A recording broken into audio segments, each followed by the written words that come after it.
উচ্চ রক্তচাপের কারণে গর্ভবতী মাকে কখন আসলে চিকিৎসক বা হাসপাতালে শরণাপন্ন হতে হবে? সবচেয়ে আমি যে জিনিসটাকে গুরুত্ব দিব, মায়েদের ফলো আপটা খুব জরুরি, যেটা আমাদের দেশে একটু কষ্টদায়ক বিষয়।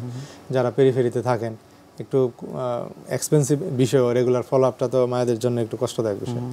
তো এই দিক থেকে আমি বলবো যে রেগুলার ফলো আপ যদি ওনারা করেন, রেগুলার ফলো আপ করলে অ্যান্টিনেটাল ভিজিট যে এই ভিজিটে কিন্তু মায়ের প্রবলেমগুলো বের হয়ে যাবে।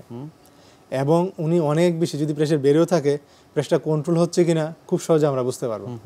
আনকন্ট্রোল প্রেশার ছাড়া তো আপনি কমপ্লিকেশনগুলোর দিকে যেতে পারবেন না। নিশ্চয়ই যে যাওয়া মানেই হচ্ছে আপনি আনকন্ট্রোল ছিলেন। যদি এমন হয় যে না, মায়ের অনেক ওষুধ খাচ্ছে, ফলো আপ করতেছে, তারপরেও প্রেশার কন্ট্রোল হচ্ছে না, কিন্তু আপনার পা ফোলা শুরু হয়ে গেছে, অনেক বেশি প্রোটিন হয়ে যাচ্ছে, কোনোভাবে প্রেশারটা কমতেছে না, প্রিভিয়াস প্রেগনেন্সিতেও রিস্ক ফ্যাক্টর আছে, হিস্ট্রি খারাপ, সেক্ষেত্রে যখনই খারাপ দিকে যাবে আপনি অ্যাটলিস্ট অবজারভেশন হলেও হাসপাতালেও প্রয়োজনে থাকতে পারেন।